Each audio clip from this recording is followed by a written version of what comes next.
Physical refining செய்யப்பட்ட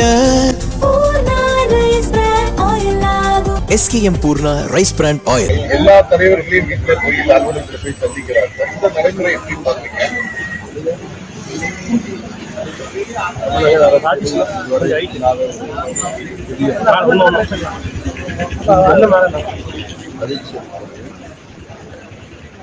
உடனடியாக விடுதலை சிறுத்தைகள் கட்சியின் சார்பில் இந்த அணுகுமுறையை வரவேற்று பாராட்டுகின்றோம். அரசியல் நாகரிகத்தின் முதிர்ச்சிக்கான ஒரு அடையாளம் இது. கொள்கை அடிப்படையில் எவ்வளவு மாறுபாடுகள் முரண்பாடுகள் இருந்தாலும் விமர்சனங்களை கடுமையாக நாம் ஒருவருக்கொருவர் முன்வைத்துக் கொண்டாலும் இது போன்ற அணுகுமுறை என்பது மக்களிடையே ஒரு நம்பிக்கை, புதிய நம்பிக்கையை உருவாக்குகிறது. அந்த வகையிலே நாம் முதல்வர் அவர்கள் இந்த அணுகுமுறையை விசார பாராட்டி வரவேற்க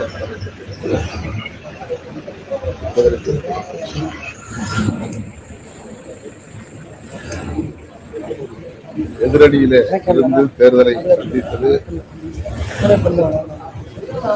அவருக்கு எதிரான சில விமர்சனங்களை வைத்தது என்றாலும் மதசார்பற்ற சக்திகளோடு இணைந்து ஆட்சி அமைக்க விரும்புகிறோம் என்று அவர் எடுத்த அந்த முடிவு, அதன் அடிப்படையில் எங்களை போன்றவர்களுக்கும் வெளிப்படையாக அழைப்பு விடுத்தது. அவருடைய இன்னொரு பரிமாணத்தை நமக்கு அந்த வகையிலும் அவருடைய அணுகுமுறையை விடுதலை சிறுத்தைகள் கட்சி வெகுவாக பாராட்டினார். 47 சட்டமன்ற உறுப்பினர்கள், அதுல 30க்கும் மேற்பட்ட சட்டமன்ற உறுப்பினர்கள் தனியாக ஒதுக்கி எடப்பாடி இந்திய கூட்டணியில் நாங்கள் வெளியில வந்தோம், நாங்கள் விஜய்க்கு ஆதரவு கொடுப்போம் அப்படின்னு சொல்றாங்க. நீங்க எப்படி பாருங்க? இது அவர்களின் உட்கட்சி விவகாரம்.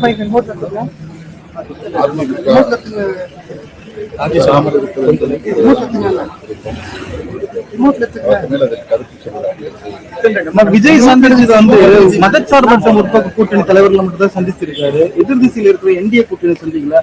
அப்படி இருக்கும்போது அரசியல் மாண்பு அப்படின்றத பொறுத்து அந்த வரிசையிலே திரு முன்னாள்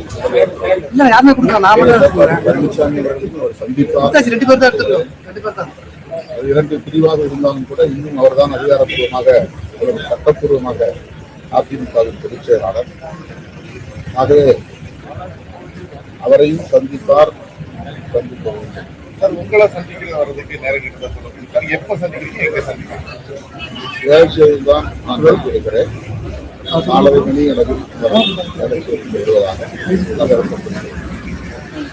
நீங்க உங்களை முதல்வர் ஆக்குறதுக்கான முயற்சிகள் நடந்தது, அதை முறியடிச்சது காங்கிரஸ் தான் சொல்லிட்டு நேற்றுக்கு ஒரு செய்திகள் பரபரப்பாக பேசப்பட்டது. அதற்கான முன்னெடுப்புகள் நடந்தது சார்.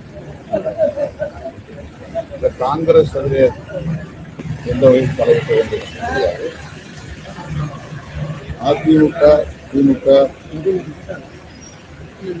மற்றும் அந்த கூட்டணியிடம் இருக்கின்ற சில கட்சிகள் அந்த முயற்சியை மேற்கொண்டதாக எனக்கு தகவல் கிட்டியது.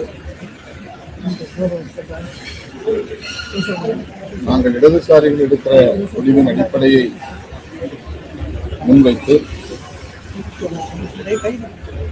எங்கள் உயர்நிலைக் குழுவிலே விவாதித்து அதன் பின்னர் தான் முடிவெடுத்தோம். எல்லோரும் அது தாமதமான முடிவு என்று விமர்சிக்கிறார்கள். ஒரு அரசியல் கட்சியை நடத்துகிறவர்களுக்கு தான் அந்த வகையில் இந்த நடவடிக்கை இந்த அவர் முதலமைச்சரான உடனே எதிர்கட்சி தலைவர்கள் எல்லா தலைவர்களையும் வீட்டில் போய் அலுவலகத்தில் போய் சந்திக்கிறார்கள். இந்த நடைமுறை எப்படி பாக்குறீங்க?